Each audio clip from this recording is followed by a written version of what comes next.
Hi there, Victor Prost speaking to you, anarchist artist. A Fountainhead idea. Anarchist co-working space. Sounds delicious. Anarchists and libertarians are entrepreneurial minded, given that we advocate the free market, and many of us are either freelancers or own our own business or are working on our own projects outside of our day jobs. And liberty lovers believe in action through innovation and trade because it will improve the overall human condition as well as enrich our own lives, of course, which is not unimportant. And several of us libertarians and anarchists are involved in media and the arts. That would be me, for example, and use this as a way of communicating our ideas and communicating and with the community, of connecting with the community.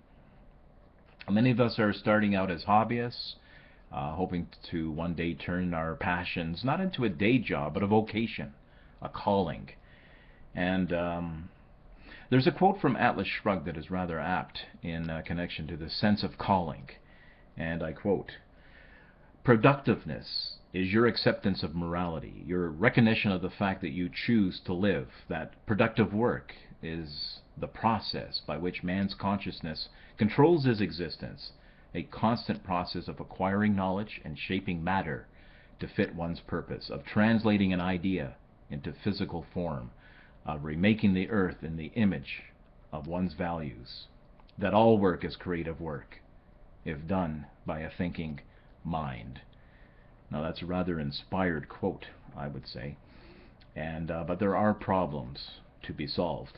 The appeal of entrepreneurship is obvious to our community, as it offers independence and freedom to express individual creativity, as well as the ability to practice one's own ethics. But the journey of the free market-minded entrepreneur can be quite overwhelming and lonesome, especially when you're starting everything from the ground up by yourself and being cooped up in a bedroom-size office or a bedroom-size art studio or working out of a basement dwelling all day by yourself while juggling household and domestic tasks is quite distracting and discouraging. So this isolated atmosphere leaves little room for collaboration and inspiration and support from others. So that is what a lot of the people experience as quite daunting.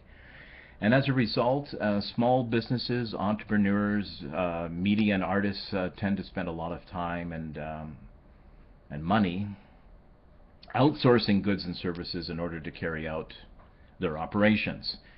And as a result to this problem, shared spaces have been popping up all over the world in the form of co-working and hacker maker spaces and fab labs.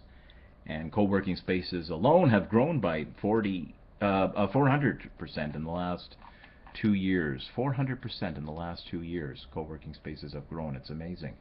And this reflects the changing workforce, which is currently made up of 30% freelancers, 30% freelancers, but this is predicted to grow by 40% in the year 2020, not too far off from now.